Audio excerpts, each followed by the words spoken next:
also tell us to know if you're interested in the movie and becoming an investor. And don't forget, Monday nights, 8 o'clock, Freeze Frame TV. Bye. Freeze Frame TV. Get out of my way. Chase, I'm going to miss you. I'm going to miss the eye of the storm. I love you, man. I love you too. Oh, man, we're about to get business. God.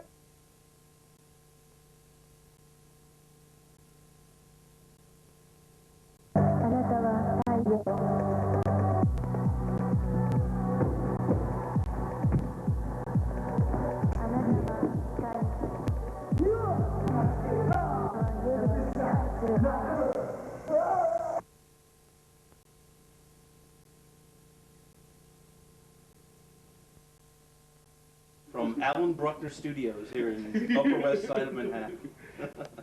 He's rolling, you know. Oh, he is. See the red light? Hi, I'm Seth, and welcome back to Freeze Frame TV. After a 6-month hiatus, we're back with new shows, and my guest today is Stephen Chase, director, wannabe actor. Wannabe. So, Steve, tell me about your latest film that you were making a few months back. Alright, well, hey, Seth, it's good to be back with you here on the couch and everything, and with everybody else. But what will happen is that set out to do a film. He doesn't know. It was a film. No, wait. Oh, shit. No, wait. Okay. Makeup. Can we come back to that? Yes. All right. So, I'll Go to the TV. Go to the TV. Okay, wait. Roll it back now. All right, damn it, man. Yeah, this feels like I'm public sorry. access. I'm just trying to figure out. Okay. All right, show the chill part again. Now, Okay, yeah, there you go. All right. Yeah, that all works. Okay, that's good. Okay, yeah, that's all nasty and disgusting. Okay, yeah, man. So this is my latest opus. It's called The Glass House, and it's a horror comedy that we shot out in the Poconos, and it was a strange and huge endeavor, but I'm glad that we did it and got it done. Basically, what it is it's a pilot for a TV show that I want to try and sell.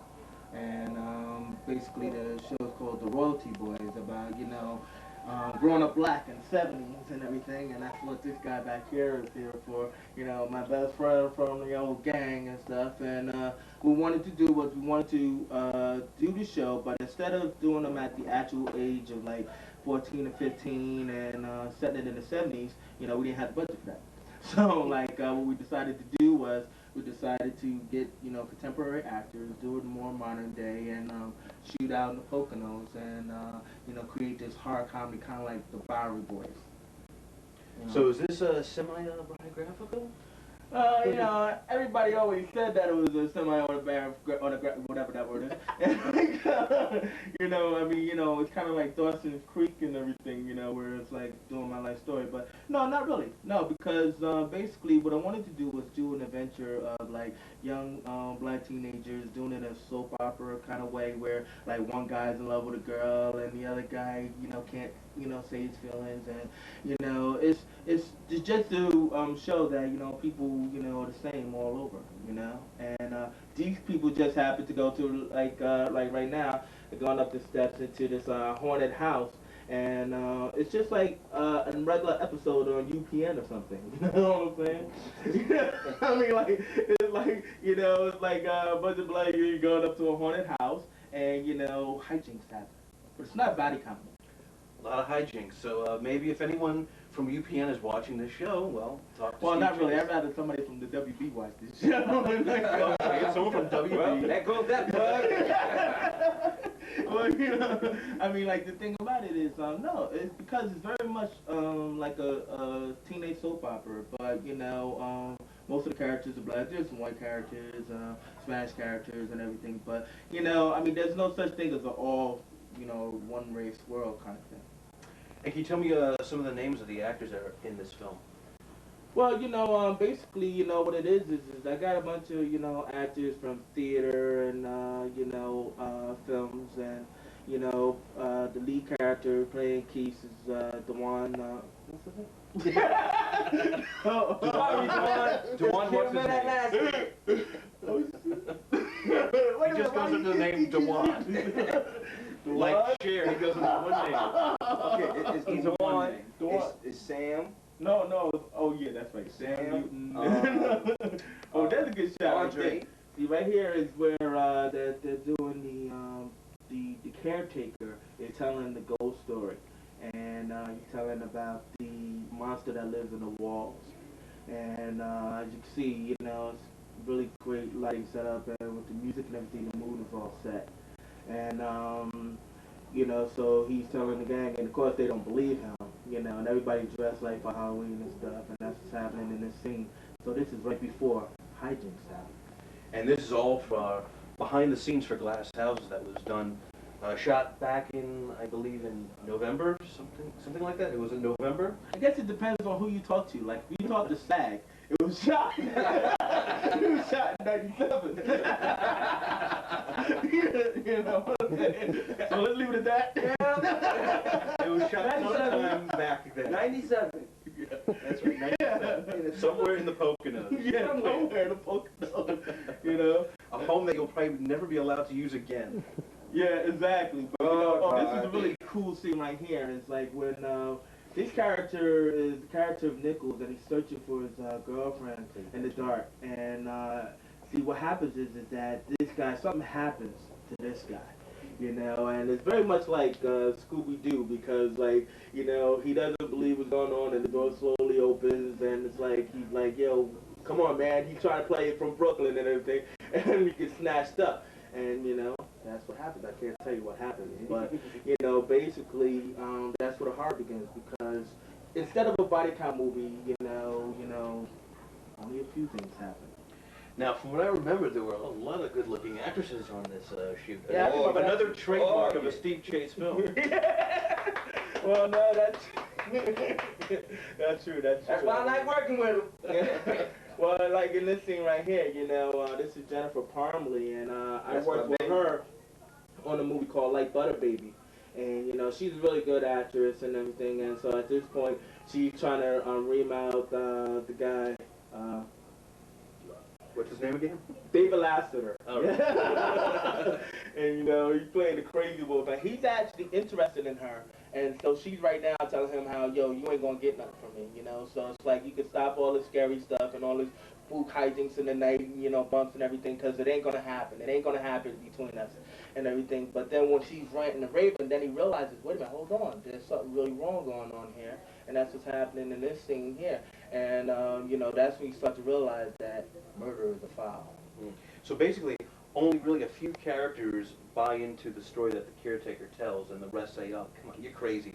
Well, I mean, basically, you know, what I wanted to do was I wanted to do a film kind of like, you know, in that Scream genre, you know, the Kevin Williamson style, where, you know, everybody's kind of jaded because they've seen every horror movie, and oh yeah, all right, so there's going to be something behind that wall, and there's nothing behind that door, and everything, so nobody believes anything, and everybody's always saying, well, if a black person was in a movie, you know, the first thing he'd do is, I'm out of here, you know, but these guys are trapped all the way up in the Poconos, and it's like, you know, there's no leaving, especially when that truck went up the hill.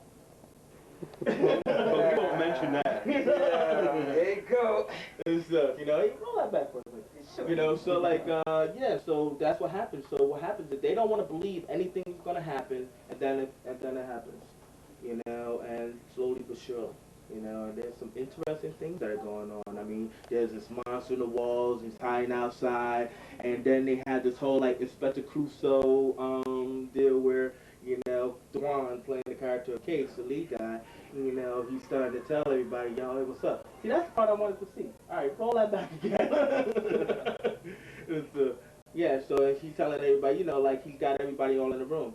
All right, I go to the and stuff. So you got everybody in the room and stuff, and he's about to unveil the mystery about what's going on and everything. Unfortunately, this guy, Lee Pasavia, he's playing the character of Reggie.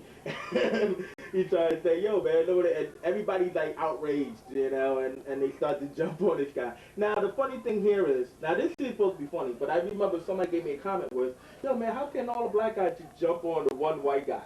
You know, Hey, it's cause like, it's America. yeah, I mean, it's like, yo, what is this? Some kind of like Rodney King revenge kind of thing. And I mean, basically, it's all set up for the comedy. You know, I mean, the Reggie character is supposed to be this snobbish, like white guy, you know, hanging out with these cats because his girlfriend is part of their crew.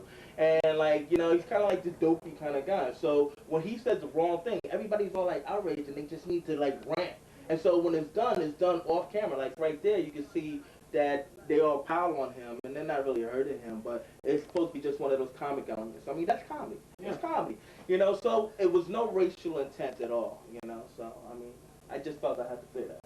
Well, thank you for clearing it up here on Freeze Frame TV. Yeah, well, you know, I tried. So, how long did the shoot last?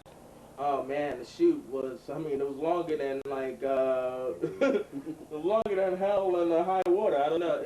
Well, we were out there for 3 hours. I mean, no, 3 hours. Yeah, that was long. That was the longest ass 3 hours.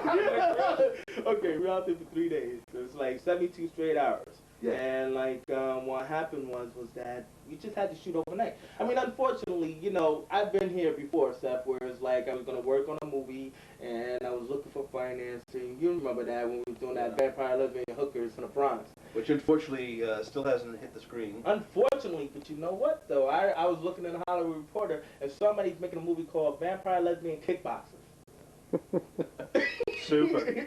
I'm serious. Man, it's the stream, man. I'm tapped into the stream. But anyway, you know, the whole thing about it is that I had to finance this myself. It was just kind of like by hook or crook. I said, yo, I'm gonna make my movie. I'm not gonna stop this time, and I'm gonna make it happen. About that, I'm gonna make this happen. So like, what happened was that, you know, I made some money, and then I said, yo, I pulled in every favor I could. You know, I mean, I got the lighting equipment and stuff from this guy Richie Morrow from Solar Plexus out in Jersey. We give that a plug. You know, he came through really big time. Thank you very much. He was your cinematographer, right? Yeah, he was our cinematographer, and like, you know, we worked together before in like commercials and videos, and you know, he donated, you know, free equipment and stuff, and I had gotten the house, I got the actors, everybody, and I said, hey, this is gonna be like camp. We're gonna be all cramped up into this one house for the whole weekend, and it was horrendous. I mean, we didn't even sleep. Maybe that's why the truck went up the hill. Yeah, I tried to tell you that. Yeah. So, And, What did it do? Who's your cameraman? my cameraman was Dalton Brown. Like, Dalton? Yeah. Dalton. That's dumbass. No. Dalton. Dalton, we're just kidding. Yeah, Dalton, who couldn't be here today because he was sick and everything, but Charlie Holmes. yeah, we feel for you. Yeah, right. Somebody got to. So like, yeah, Dalton was my cameraman. He's also my partner in Moonshadow, and you know, he was, you know, really been there with me side by side, and we wanted to make this film. And you know, unfortunately, you know, I went into financial bankruptcy, but at least I made it, right? That's true. He made the film. Yeah, right. At least I got people chasing down my doors and hunting for me and stuff like that. That's why we're in this little secret location. But like, But you can always find Steve Chase at 126. Yeah, right. Just kidding. Yeah. Just kicking my ass. But like, West East. Yeah, well, see, also I want to say that, you know, the crew also donated at the time as well, and they came through tremendously, you know. I mean, we had one big house that had 3 floors, and, you know, we had to have everybody, like, come up there, and in the same day of building, you know, we had to shoot. So we were shooting one place here and one place there, and put together a real guerrilla squad, the G-Force, and these guys came through big time, you know. So their names will be in the credits. Yeah, I must say, I was there for the weekend, and I think the crew did a great job. And the art director, some guy named Alan Bruckner. That dumbass.